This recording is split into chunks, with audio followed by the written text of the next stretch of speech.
नमस्कार दोस्तों, welcome to Poopó films. मेरा नाम है अनीश वर्मा। मैं आपके लिए मोटिवेशनल इंस्पिरेशनल कहानियां लेके आता रहता हूं और इन कहानियों के माध्यम से मेरा सिर्फ एक ही मकसद है, जब भी आप मुश्किल की घड़ी में हो तो ये कहानियां सुनने के बाद आप अपने लिए एक रास्ता बना सकें। यही मेरी कोशिश रहती है हमेशा से। आज की कहानी शुरू करने से पहले मैं कहना चाहूँगा कि अगर आपको मेरे एफर्ट्स अच्छे लगते हैं तो आप मेरे चैनल को लाइक कर सकते हैं, शेयर कर सकते हैं। तो चलिए आज की कहानी को शुरू करते हैं। ये कहानी एक गुरु और शिष्य की है। गुरु और शिष्य जंगल में से गुजर रहे हैं। उनका गांव वहां से काफी दूर है। उनको उस जंगल में अंधेरा हो जाता है। तो शिष्य गुरु से कहते हैं कि गुरु जी, अगर आपकी आज्ञा हो तो पास में एक गांव है, यहीं पे रुक जाते हैं, अगले दिन यहाँ से निकल जाएंगे, चल पड़ेंगे अपने गांव के लिए। तो गुरु जी कहते हैं कि चलो ठीक है। वो गांव की तरफ चल देते हैं। गांव में सबसे पहला घर जो आता है उन्हीं का दरवाजा ठोक देते हैं। अंदर से एक आदमी आते हैं, उनसे वो पूरी बात बतलाते हैं कि ऐसी ऐसी बात है, आज रात भर के लिए हमें आज्ञा दे दो यहाँ पे सोने के लिए, कल हम यहाँ से चले जाएंगे। वो आदमी कहता है कि ठीक है, आप मेरे घर के अंदर आ जाइए। गुरु और शिष्य घर के अंदर चले जाते हैं। जैसे ही घर के अंदर जाते हैं तो देखते हैं कि घर की परिस्थितियां ठीक नहीं है। गुरु उस आदमी से पूछते हैं कि आप क्या करते हैं। तो आदमी बतलाता है कि गुरुजी, मेरे पास वैसे तो बहुत ज़मीन है, लेकिन ये ज़मीन बंजर है, ऐसा गांव वाले कहते हैं। वो कहते हैं कि अगर मैं इसमें कुछ बोऊंगा तो कुछ उगेगा नहीं, तुम्हारी मेहनत फालतू में बर्बाद चली जाएगी। तो आजकल मेरे पास एक भैंस है जिसके सहारे पूरे घर का खर्चा चलता है।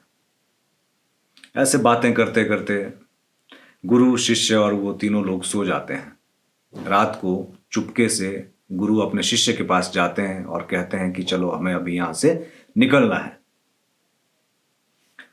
जाते वक्त गुरु उस आदमी की भैंस को भी अपने साथ लेके चल पड़ते हैं। शिष्य के मन में सवाल आते हैं कि गुरु ये काम क्यों कर रहे हैं। वो गुरु जी से पूछना चाहते हैं लेकिन थोड़ा संकोच करते हैं। गुरु जी उनके चेहरे के हाव भाव को समझ जाते हैं। वो हंसते हैं और चले रहते हैं। इस वारदात को हुए 10 साल हो जाते हैं। 10 साल के बाद वो शिष्य गुरु बन चुका होता है और उसकी इच्छा होती है कि 10 वर्ष पहले जब हम उस गांव में गए थे तो वहाँ पे मैं एक आदमी से मिला था, मुझे फिर से वहाँ पे जाना है। वो गुरु जो शिष्य था पहले, वो उस गांव में चला जाता है। उस घर के बाहर पहुंच जाता है। वो देखता है कि वो छोटा सा घर अब बहुत बड़ा आलीशान भवन बन चुका है। वो अंदर से एक आदमी को आते हुए देखता है। वो उस आदमी की शक्ल देख के पहचान जाता है कि ये तो वही आदमी है जिसके घर पे हम रुके थे। वो उस आदमी के पास जाता है और कहता है कि आपने मुझे पहचाना, मैं और मेरे गुरुजी एक बार आपके घर में रुके थे। तो वो आदमी कहने लगा कि हाँ, उसी दिन आप पता नहीं कब यहाँ से चले गए और मेरी भैंस भी चली गई। और मेरी भैंस जाने के बाद मेरे पास दूसरा कुछ ऑप्शन बचा नहीं, तो मैंने अपने खेतों में ही दिन रात मेहनत करी और मेहनत करने के बाद इन खेतों से बहुत उपजाऊ फसल हुई और आजकल मैं इस गांव का सबसे धनी व्यक्ति हूँ। वो शिष्य जो गुरु बन चुके थे वो वहाँ से चले जाते हैं और जाते जाते मन ही मन मुस्कुरा रहे होते हैं। उनको समझ में आ चुका था कि उनके गुरु जी गलत नहीं थे, गुरु गुरु ही होते हैं।